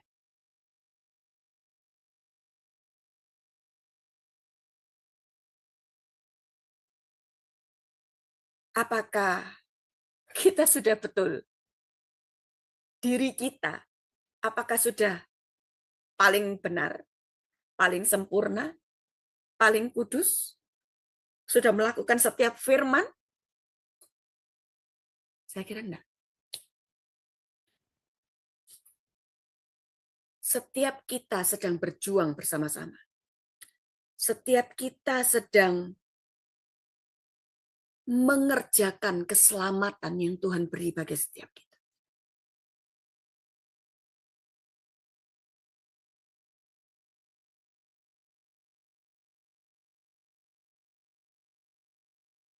Berdirilah bagi rekan-rekan Bapak Ibu.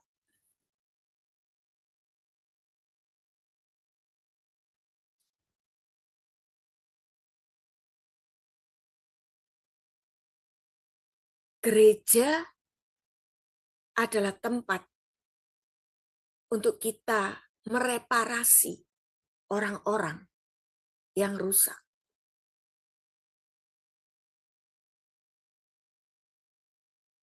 Komunitas itu sangat berperan penting di dalam pertumbuhan iman dan kedewasaan rohani kita. Tapi ketika satu komunitas itu tidak menjadi komunitas yang seharusnya, maka itu akan jadi tempat yang paling merusak kehidupan kita. Sehingga membuat kita memiliki satu pandangan yang salah tentang Tuhan, tentang kekristenan. Katanya Kristen, katanya kasih. Kok masih lebih baik orang yang di sana? Mereka masih bisa lebih terima aku loh daripada mereka. Gereja, sih? Ya apa ya? Karena itu yang saya alami.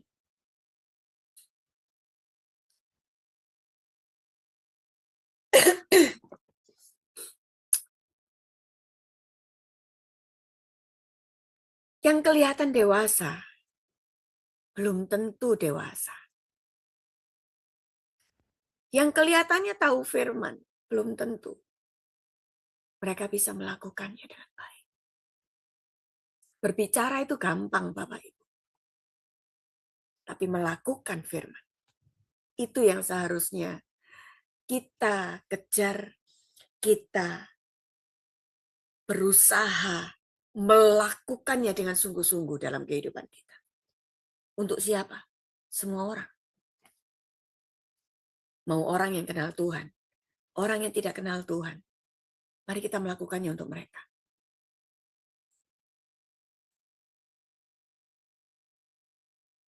Saya kemarin renov rumah. Tukang-tukang saya, bahkan sampai ketika mereka sudah selesai mengerjakan, sampai hari ini, mereka panggil saya itu mami. Gak cuma ibu, tetapi mami. Kenapa?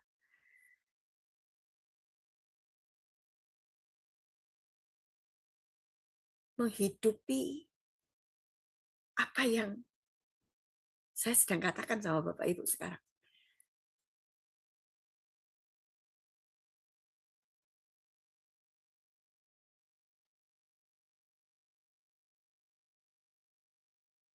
Mereka tidak percaya Tuhan. Tetapi ketika mereka dalam kesusahan, ketika mereka dalam kesulitan, ketika mereka sakit, ketika mereka jatuh, bagaimana respon kita kepada orang-orang tersebut, itu yang membuat mereka berubah. Yang membuat, kok lain sih Bu? Biasanya itu yang seharusnya terjadi dalam kehidupan kita.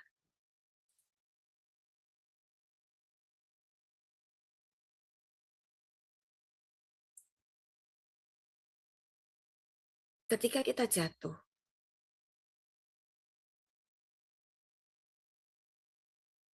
saya berharap bahwa waktu saya jatuh, saya berharap bahwa saya ditolong sama orang-orang yang saya tahu dan saya mengerti bahwa mereka tahu firman, mereka tahu kasih, mereka tahu seharusnya mereka akan menolong saya.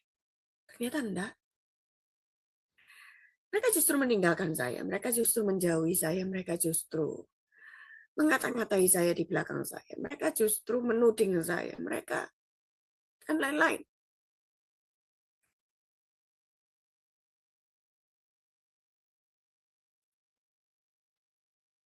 Tapi saya bertemu dengan satu hamba Tuhan.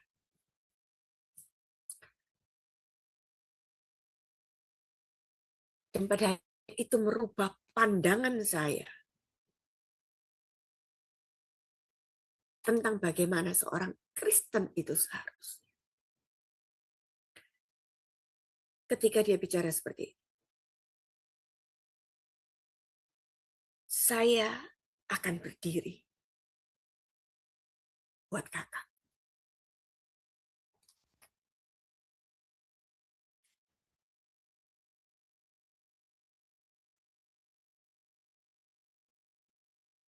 Itu yang membuat saya berubah.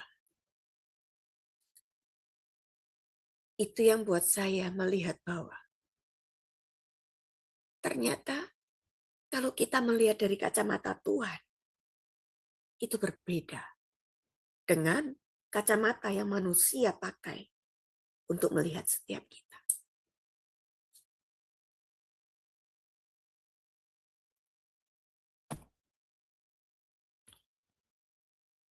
Sifat-sifat yang penting supaya kita bisa bertumbuh di dalam komunitas.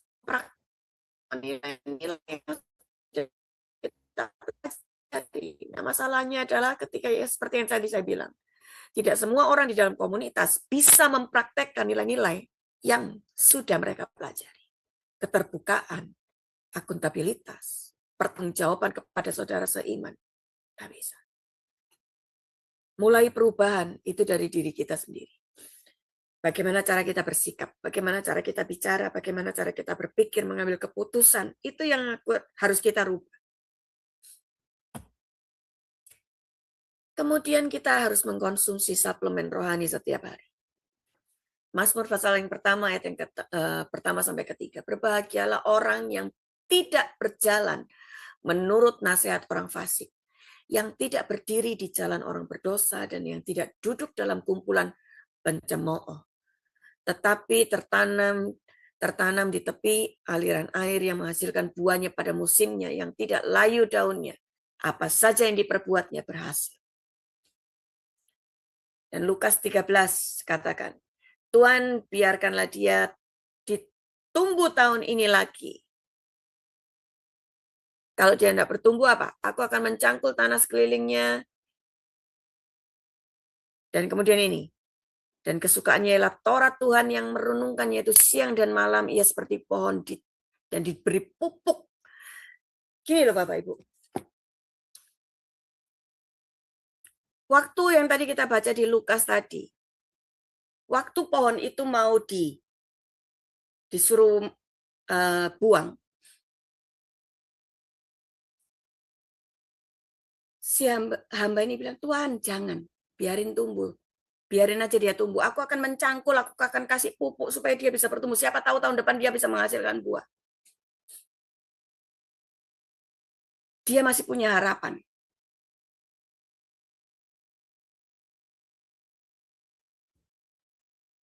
Kalau kita terus mengkonsumsi suplemen rohani setiap hari, maka kita akan menghasilkan buah pada musimnya. Saya punya tanaman di depan rumah saya, karena rumah saya nggak terlalu ada tanah untuk bisa dikasih tanamannya. Jadi saya menanam itu dengan cara tabula pot. Tapi saya melihat begini loh, buah-buahan yang saya tanam itu menghasilkan buah. Bahkan yang belum pada musimnya,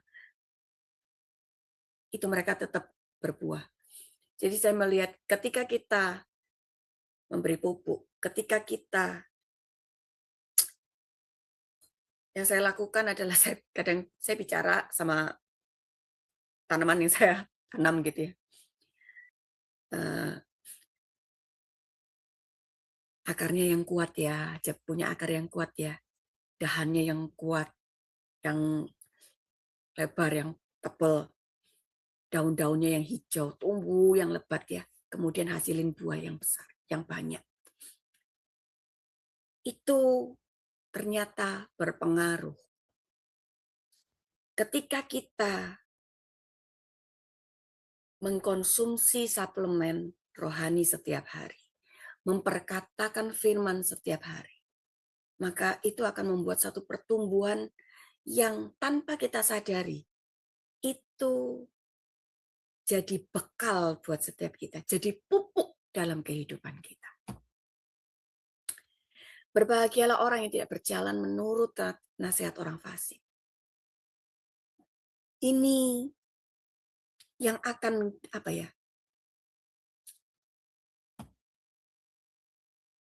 membuat setiap kita jadi sehat gitu loh. Saya percaya Bapak Ibu kepingin hidup kita ini sehat. Setiap hari kita makan makanan yang sehat. Makanya kenapa kita harus baca firman. Dan itu yang harus kita jadikan sebagai suplemen kita setiap hari. Itu yang akan memproteksi kehidupan kita dari hal-hal yang merusak di luar sana. Ada banyak bakteri, ada banyak virus yang akan menyerang kita. Cepat emosi, cepat marah, cepat kecewa, cepat sakit hati, sensi, apalagi?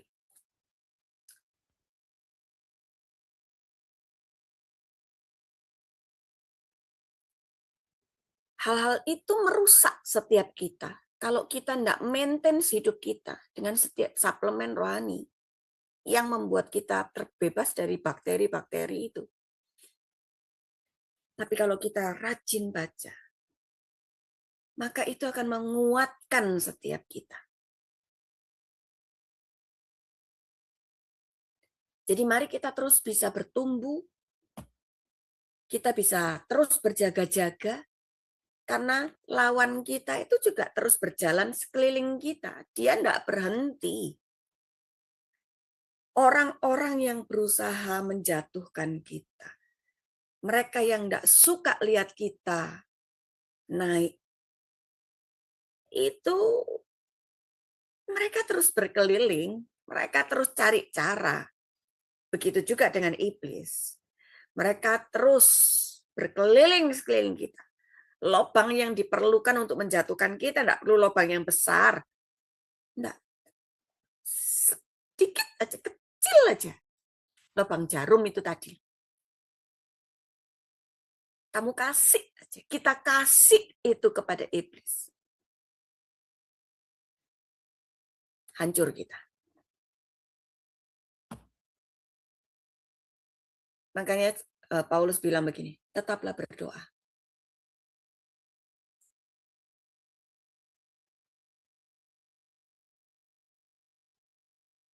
Bahkan Yosua pasal yang pertama ayat yang ke-8. Renungkanlah firman itu siang dan malam.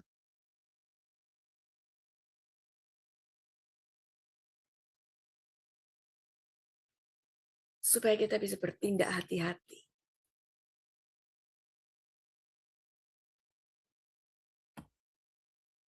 Hidup di dalam firman. Manusia itu bukan hidup oleh roti saja, tetapi setiap firman yang keluar dari mulut Allah. Nah, masa kita makan firman tok, Bu? Ya enggak. Mau makan spaghetti, mau makan burger, mau makan steak, mau makan urap-urap juga boleh. Ora popo. Tetapi jangan lupa, makanlah firman setiap hari. Dan perkatakanlah firman itu. Hidupilah firman itu. Dan tetap bersekutu dengan tubuh Kristus. Janganlah kita menjauhkan diri dari pertemuan-pertemuan ibadah. Seperti yang dibiasakan oleh beberapa orang.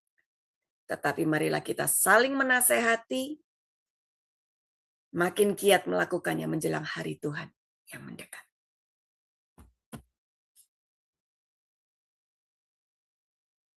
Jadilah pelaku firman, bukan hanya pendengar.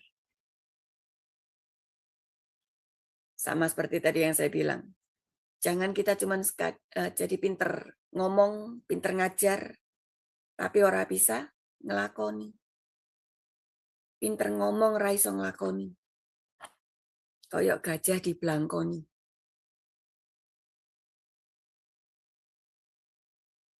Sebab jika tidak demikian, kamu menipu diri sendiri. Bertumbuh dalam iman dan menjadi dewasa secara rohani tidak terjadi begitu saja. Harus ada upaya serius dan komitmen yang kuat dari setiap kita untuk melakukannya. Alkitab sudah kasih tools-nya. Jadi mari ambil setiap tools yang tadi saya sudah katakan dan implementasikan itu dalam kehidupan kita setiap hari. Maka akan ada jaminan iman kita pasti bertumbuh. Apakah kita masih bisa jatuh, Bu? Bisa. Apakah kita masih bisa salah, Bu? Bisa. Apakah kita masih bisa keliru? Bisa. Yang penting adalah apakah kamu mau bertobat dan kemudian kembali dan mengejar setiap ketinggalan itu. Bukan kemudian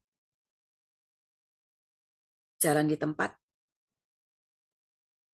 atau merasa enak di situ dan menikmati kejatuhannya. Jatuh, tapi tidak tergeletak kan?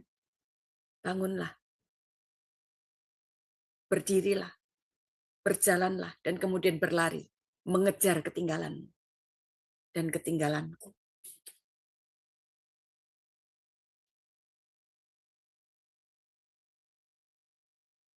Kristus mau datang, ya. Menjelang hari Kristus yang semakin dekat. Ada banyak persiapan yang harus Bapak, Ibu, dan saya siapkan.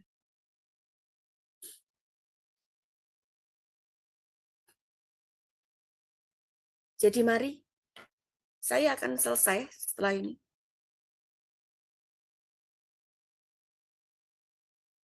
Sekali lagi, tidak ada jaminan ketika kita belajar sekolah Alkitab sampai sudah jadi doktor, profesor, kemudian kita tidak bisa jatuh di dalam dosa. Tidak ada jaminannya.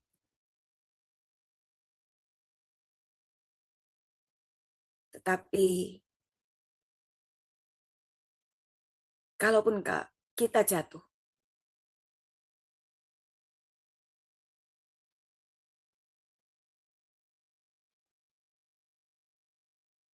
ketika kita ada di komunitas yang benar, percayalah bahwa nggak lama kok. Kita akan bangkit lagi, dan kita akan lari, mengejar setiap ketinggalan yang ada di belakang kita. Kemudian kita akan maju ke depan. Kita akan kejar itu. orang yang tadinya mungkin berusaha untuk menjatuhkan kita.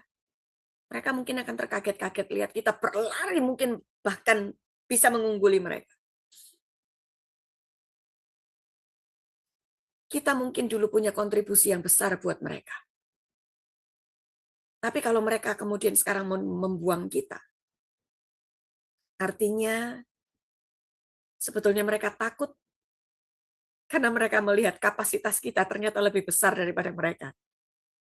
Ketika mereka membicarakan kita di belakang, artinya kita sudah ada bus jauh di depan mereka. Jadi apa yang kita takutkan? Justru yang kita takutkan adalah ketika kita jatuh, kemudian kita tidak berlari untuk mengejar kejatuhan. Dan kemudian kita maju ke depan dan menyelesaikan setiap pertandingan yang ada.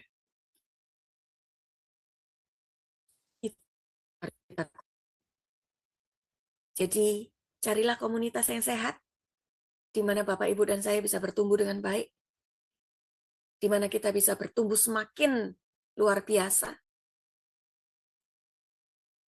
dan di akhir pertumbuhannya nanti kita bisa melihat, sabas hai hambaku yang setia. Mahkota itu akan menjadi bagian Bapak, Ibu, dan saya. Baik, saya selesai Bapak, Ibu. Terima kasih, Tuhan memberkati. Ya, baik. Luar biasa Ibu. Terima kasih Ibu Magda untuk pelajaran malam ini ya Bu. Sangat memberkati dan tanpa terasa ya kita sudah belajar selama 1,5 jam lebih ya. Baik Bapak Ibu, saya sebelum menutup acara kelas maka akan membacakan terlebih dahulu ya acara-acara Sema Adonai ke depannya. Sebentar ya, saya share. Ya, baik Bapak Ibu sudah tampak di layar. Baik Bapak Ibu untuk besok, hari Rabu tanggal 25 Maret 2026 di jam 21.00 waktu Indonesia Barat di Sema Adonai akan kembali ada kelas pembelajaran firman. Dan kita akan belajar tentang materi eksposisi kitab 3 Yohanes ya Bapak Ibu. Dan diambilnya dari 3 Yohanes 1 ayat 1 sampai dengan 12. Dan ini sudah masuk sesi yang ke-14. Dengan temanya waspada terhadap ajaran sesat yang akan dibawakan untuk kelas hari Rabu. Seperti biasa narasumber kami adalah Ibu Pendeta Dr. Suryani Watimena MTH dan moderatornya adalah Pak B. Samsiagian. Selanjutnya di hari Kamis tanggal 26 Maret 2026 di jam 20.30 waktu Indonesia Barat, di Sema Adonai akan kembali ada kelas pembelajaran firman. Dan kita akan belajar tentang materi eksposisi kitab Matius, diambil dari Matius 9 ayat 1 sampai dengan 17. Dan ini sudah masuk sesi yang ke-16, dengan temanya kali ini adalah bukti keilahian Yesus, yang akan dibawakan oleh Bapak Gembala kami sendiri, yaitu Pak Pendeta Daniel Palungan, dan moderatornya adalah Pak B. Samsiagian. Selanjutnya Bapak Ibu, ini adalah renungan pagi Sema Adonai, diadakan setiap hari, mulai dari hari Senin sampai dengan Sabtu, dimulai dari jam 5.30 pagi waktu Indonesia Barat, dan dilayani oleh hamba-hamba Tuhan yang sangat memberkati. Jadi Bapak Ibu sekalian, untuk renungan pagi Sema Adonai ini dapat Bapak Ibu ikuti lewat Zoom Sema Adonai atau lewat channel YouTube Cahaya Firman. Dan bagi Bapak Ibu yang belum mensubscribe channel YouTube baru kami Cahaya Firman, tolong subscribe ya Bapak Ibu. Dan bagi Bapak Ibu yang sudah mensubscribe channel YouTube baru kami Cahaya Firman, tolong subscribe sekali lagi dengan penulisan @cahayafirman79-906O. Dikarenakan ini adalah channel Cahaya Firman kami yang paling terbaru kembali. Dan juga Bapak Ibu tolong subscribe juga channel YouTube kami satu lagi yang dengan tulisan @cfirmansip3x bagi Bapak Ibu yang belum mensubscribe-nya. Dan juga Bapak Ibu tolong subscribe juga channel YouTube baru kami satu lagi yang bernama Sema Adonai Plus dengan penulisan @Sema Adonai Extra. Dikarenakan di channel Sema Adonai Plus ini Bapak Ibu bisa melihat keseluruhan rekap dari acara-acara channel Cahaya Firman terdahulu.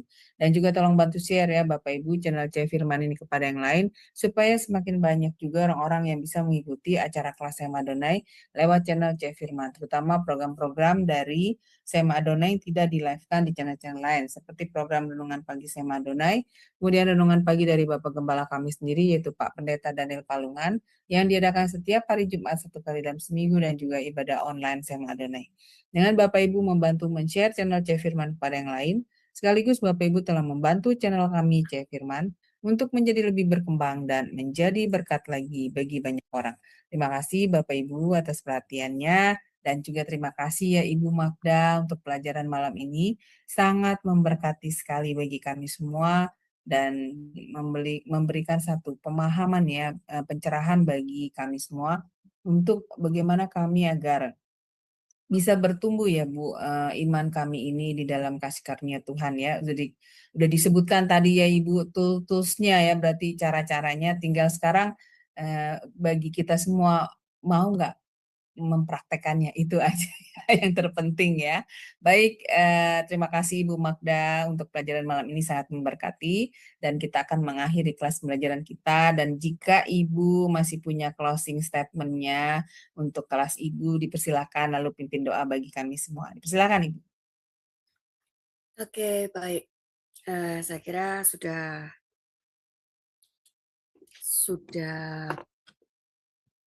padat gitu ya.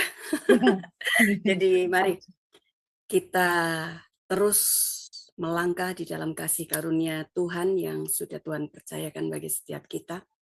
Kita bertumbuh di dalamnya, kita menjadi dewasa di dalamnya, kita menjadi lebih mengerti apa yang Tuhan mau melalui kasih karunia yang sudah Tuhan percayakan dan berikan bagi setiap kita.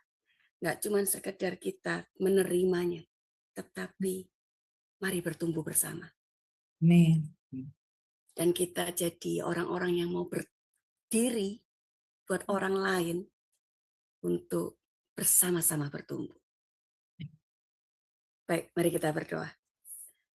Bapa, di dalam nama Yesus kami mengucap syukur untuk malam hari ini. Terima kasih buat kasih karunia-Mu. Terima kasih buat anugerah-Mu yang terus membuat setiap kami semakin hari semakin dewasa. Bawa setiap kami Tuhan di dalam pertumbuhan yang membawa kami semakin bertumbuh dewasa. Memiliki pengertian yang benar. Seperti yang Tuhan mau. Biar setiap kami bisa berdiri bagi orang-orang yang membutuhkan. Bukan menjatuhkan, tapi justru kami bisa saling membangun.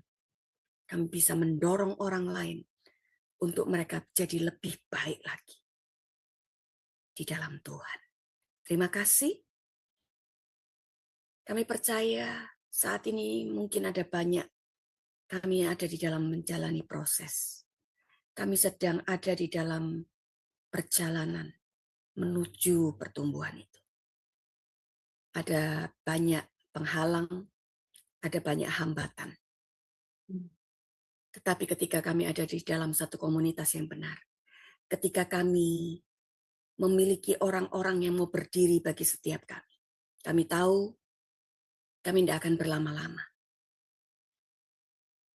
Karena ada Tuhan dan ada orang-orang yang siap berdiri, berlari, berjalan bersama dengan kami menuju kepada garis finish yang sudah Tuhan tetapkan bagi setiap kami. Terima kasih. Terus gandeng tangan kami, terus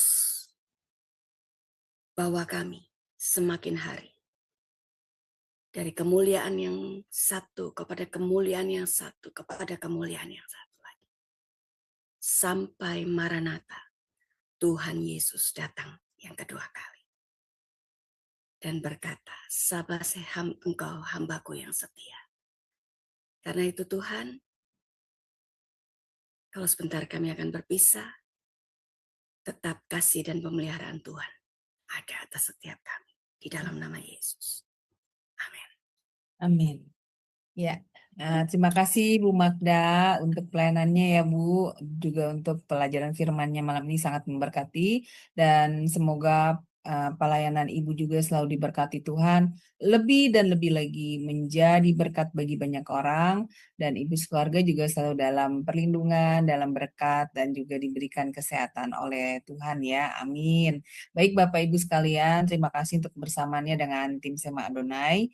Dan juga kami berharap ya Bapak Ibu pelajaran malam ini juga semakin menambah paradigma, merubah ya paradigma pemikiran dari Bapak Ibu sekalian, dan semakin mengerti ya tentang ajaran kebenaran firman dan kehendak Tuhan. Dan jangan lupa ya Bapak Ibu, besok pagi di pukul 5.30 pagi juga akan ada renungan pagi Sema Adonai, dan di malamnya harinya juga masih ada tetap kelas-kelas pembelajaran firman. Jadi tetap stay ya Bapak Ibu bersama tim Sema Adonai, dan kita bertumbuh bersama-sama di dalam iman kita dan juga kepada Tuhan ya. Terima kasih Bapak Ibu sekalian, selamat beristirahat. Tim Sema Adonai mengundurkan diri. Tuhan Yesus memberkati. Shalom, shalom, shalom.